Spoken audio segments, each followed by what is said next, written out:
Please subscribe my channel, like my video and share also. Maurya स्वागत करते हैं अपने YouTube channel tricky math solution bye Rahul sir में। दोस्तों कल के वीडियो में हम लोगों ने सुपर 30 से जीएस से रिलेटेड कुछ क्वेश्चन पढ़े थे। आज हम लोग जीके से रिलेटेड कुछ क्वेश्चन पढ़ेंगे, सामान्य ज्ञान, जो सुपर 30 बेस पर ही बनाया गया है, जो हर प्रकार के जितने भी गवर्नमेंट जॉब यानी जिस प्रकार का वनडे एग्जाम होता है उन सभी एग्जामों में इस टाइप के क्वेश्चन एक न एक जरूर मिलते हैं। तो आइए स्टार्ट करते हैं।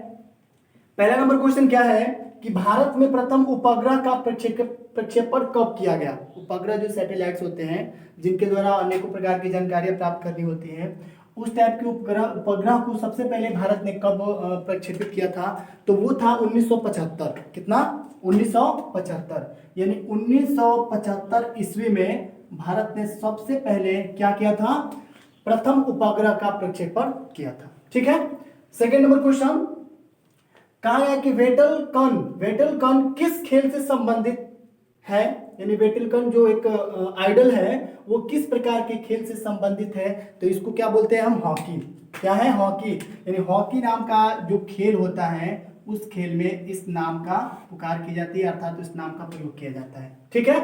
तो अब तीसरा नंबर क्वेश्चन, किस देश की तट रेखा सबसे लंबी है। यहां राज्य से मतलब नहीं है, देश से मतलब है। तो किस देश की तट रेखा सबसे लंबी मानी जाती है, तो वो आपका देश है कनाडा। कौन सा देश है?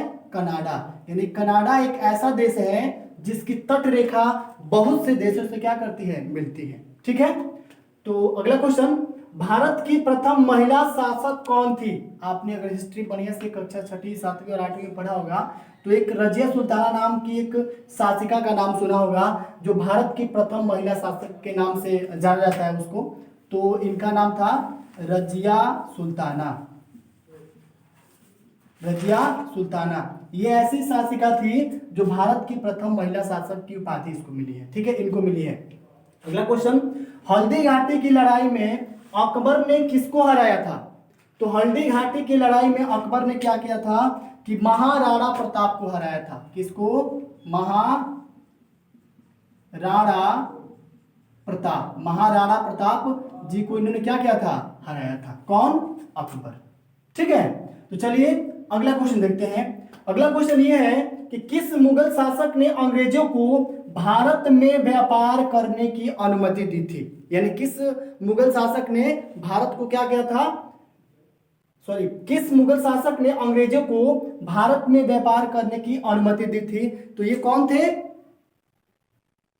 किस मुगल शासक ने अंग्रेजों को भारत में व्यापार करने की अनुमति दी थी। ये कौन ऐसे मुगल शासक थे जिन्होंने दिया था, तो आपको पता होना चाहिए ये जहांगीर थे। जहांगीर कौन है, इसके बारे में आपको विद्वत बताएंगे जब अकबर सम्राट जो है इनकी पूरी हिस्ट्री यानी इनकी पूरी इतिहास जब निकालेंगे तो इनके फैमिली मेंबर्स कितने हैं उनके बारे में बताएंगे, जिस दिन हम हिस्ट्री लेकर आएंगे। इससे पहले ये जो भी जीके से रिलेटेड है इसके बारे में समझ लेते हैं। तो ये जहांगीर हैं। कौन? जहांगीर शासक ऐसे थे जिन्होंने क्या किया था कि मुगल शासक ऐसे थे ये जिन्होंने अंग्रेजों को अपने देश में व्यापार के लिए कंपनी बैठाने या व्यापार करने की अनुमति दी थी। ठीक है।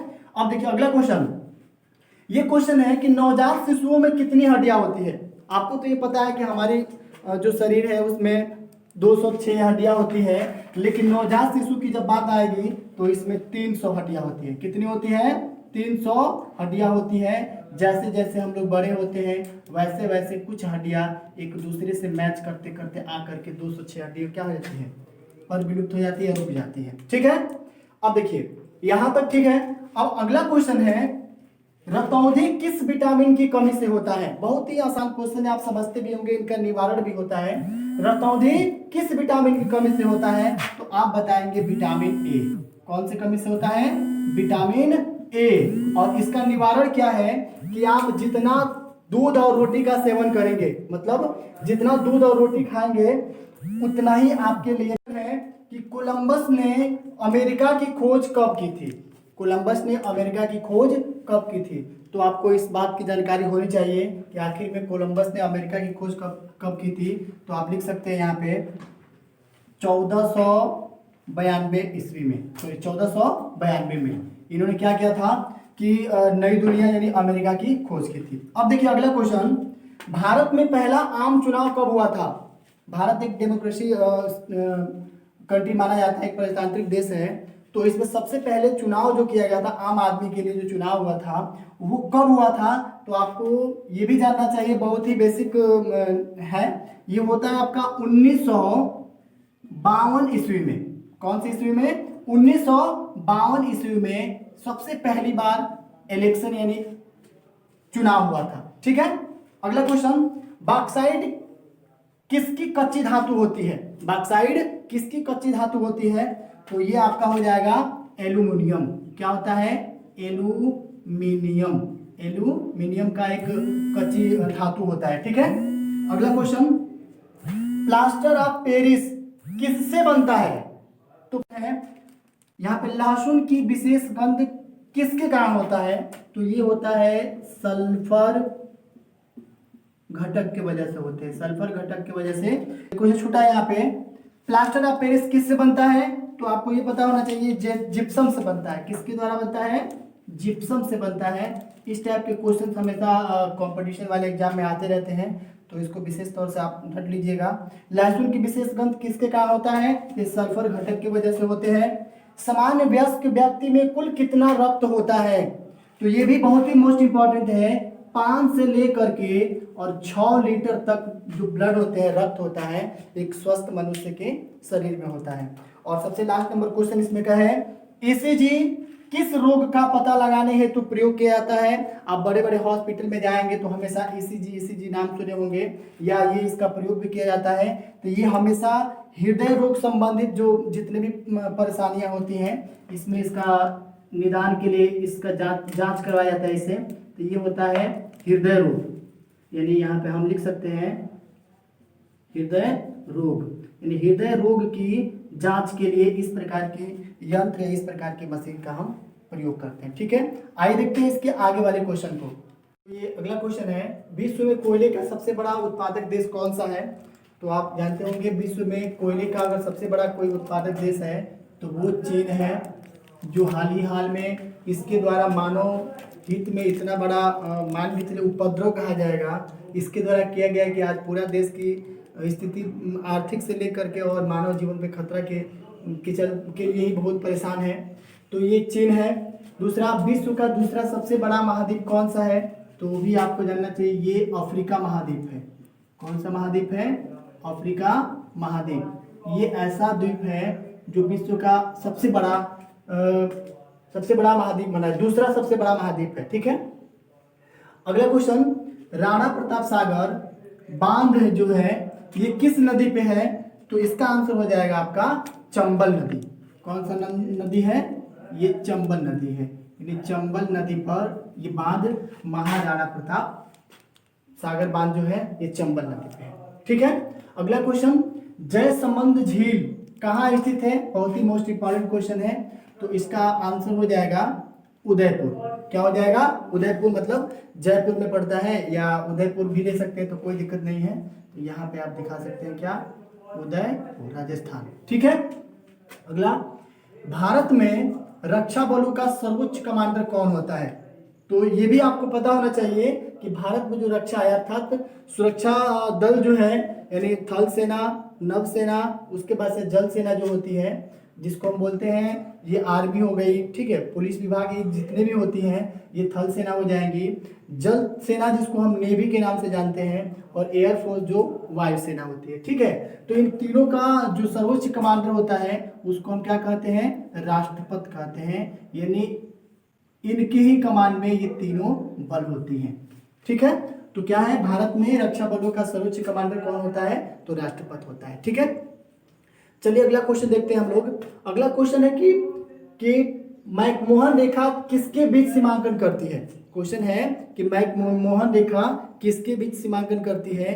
तो ये कौन कौन से देश हैं जिनके बीच में ये करती है? तो इस चीज को आप समझ लीजिएगा कि मैकमोहन रेखा जो है भारत, यहां पे लिख लीजिएगा,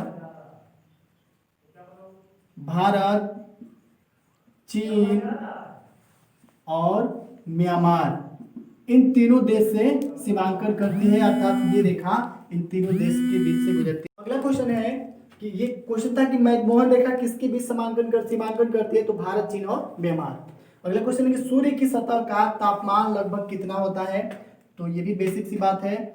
टेम्परेचर इनका जो होता है 5800 डिग्री सेल्सियस होता है। ये याद रखिएगा कि सूर्य का जो सतह का तापमान जो होता है वो 5800 डिग्री सेल्सियस होता है। आप सोच सकते हैं कि हम लोग के यहाँ मैक्सिमम 30 से 40 या 45 डिग्री तक तापमान चढ़ता है, तो मनुष्य के शरीर के अंदर के जो जल होते हैं बिल्कुल सूखने लगता है, बार बार प्यास लगने लगती है, यहाँ तक कि गर्मी की वजह से बेहोश भी पड़ जाते हैं मानव जीव। ठीक है, अगला क्वेश्चन देखते हैं।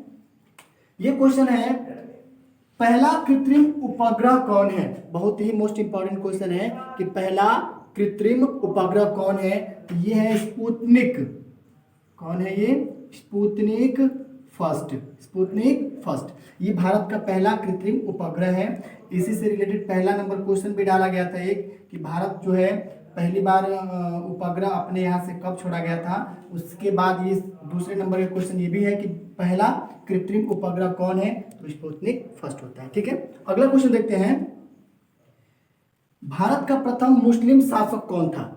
ये क्वेश्चन है कि भारत का प्रथम मुस्लिम शासक कौन था, तो इसका आंसर हो जाएगा मोहम्मद गोरी। कौन है? मोहम्मद गोरी के नाम से इसको जाना जाता था। ये भारत का प्रथम मुस्लिम शासक के नाम से भी प्रचलित था, मोहम्मद गोरी। ठीक है, अगला क्वेश्चन देखते हैं कि पृथ्वी को 1 डिग्री का अक्षांश घूमने में कितना समय लगता है। बहुत ही महत्वपूर्ण क्वेश्चन है कि पृथ्वी को 1 डिग्री अक्षांश घूमने में कितना समय लगता है। तो आपको पता होना चाहिए कि इसको घूमने में कितना समय लगता है, 4 मिनट लगते हैं। कितने लगते हैं? 4 मिनट। एक क्वेश्चन पिछले वीडियो में डाला गया था कि जब सूर्य ग्रहण लगता है, तो जब संपूर्ण सूर्य ग्रहण लगता है तो सूर्य कितने समय के लिए पूर्ण रूप से ढक जाता है। तो आपको ये पता होना चाहिए, उसमें लिखा भी गया है, बताया भी गया है कि 250 सेकंड के लिए सूर्य पूर्ण रूप से क्या होता है, ढकता है। ठीक है, चलिए देखते हैं अगला क्वेश्चन।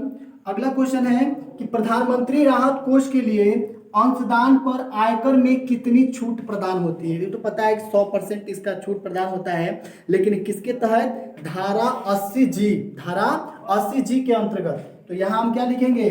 धारा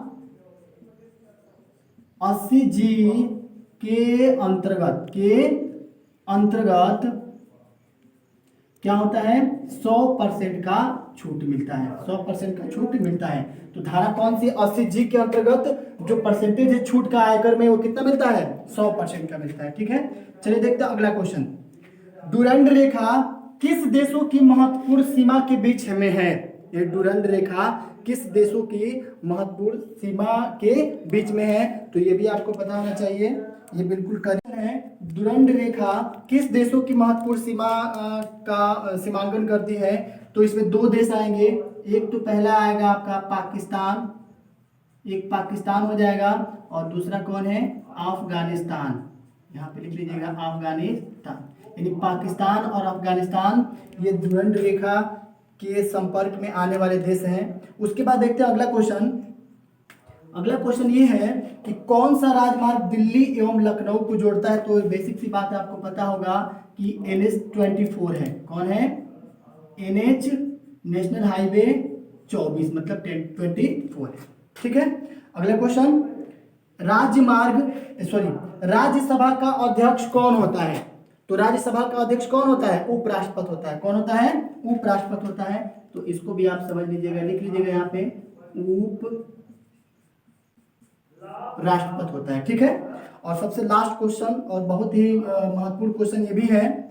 इस टाइप के क्वेश्चन आते रहते हैं अक्सर एग्जाम में। क्वेश्चन ये है कि मुहर्रम के अवसर पर प्रयोग में लाया जाने वाला प्रसिद्ध वाद्य यंत्र है। यानी आप देखे होंगे कि जब भी मुस्लिम त्यौहार मुहर्रम होता है तो उसमें कभी भी एक बहुत बड़ा वादक यंत्र होता है जिसको काफी 2 स्टिक से बजाए जाते हैं। तो उस टाइप के यंत्र का क्या नाम है, या उस टाइप के वाद्य यंत्र का क्या नाम है। तो आपको पता, ये क्वेश्चन है, इसका आंसर हो जाएगा ताशा। क्या होता है? ताशा।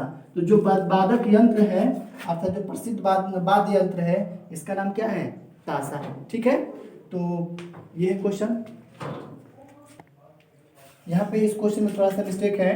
भारत का प्रथम मुस्लिम शासक कौन था, तो ये था मोहम्मद गोरी नहीं, मोहम्मद बिन कासिम, मोहम्मद बिन कासिम ये था भारत का प्रथम मुस्लिम शासक। और भूमि पर सबसे ज्यादा आक्रमण करने वाला, ये भारतीय भूमि पर सबसे ज्यादा आक्रमण करने वाला भी यही शासक था, मोहम्मद बिन कासिम। तो आशा करते हैं कि आपको ये पूरी वीडियो अच्छी लगी होगी। अगर लगी है तो प्लीज़ मेरे इस क्वेश्चन को लाइक कीजिए, अपने दोस्तों में शेयर भी कीजिए, तथा मेरे चैनल पर आप पहली बार तो प्लीज़ मेरे चैनल को सब्सक्राइब भी कीजिए। ऐसे ही नए नए टिप्स के साथ नए नए वीडियो आपके साथ अपलोड की जाएंगी। धन्यवाद। Thank you for watching my video, and next video coming soon.